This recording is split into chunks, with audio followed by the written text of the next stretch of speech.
بسم اللہ الرحمن الرحیم۔ الصلاۃ والسلام علیک یا رسول اللہ وعلی آلک واصحابک یا سیدی یا حبیب اللہ۔ ناظرین، میں آج آپ کی خدمت میں جامعہ ترمذی کی ایک حدیث پاک پیش کرنے کی سعادت حاصل کر رہا ہوں۔ انشاءاللہ عزوجل آپ یہ دعا پڑھیے، اللہ عزوجل آپ کی تمام بیماریاں، پریشانیاں اور غم کو دور کر دے گا۔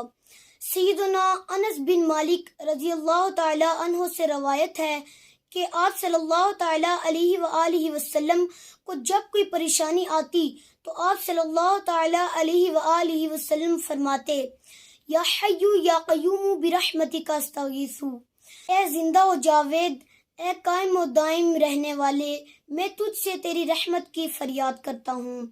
پلیز اسی طرح کی انفارمیٹیو ویڈیوز دیکھنے کے لیے ہمارے چینل غوثیہ ٹی وی UK کو سبسکرائب کرنا اور بیل آئیکن کو دبانا نہ بھولیے۔ وآخر دعوانا ان الحمد للہ رب العالمین۔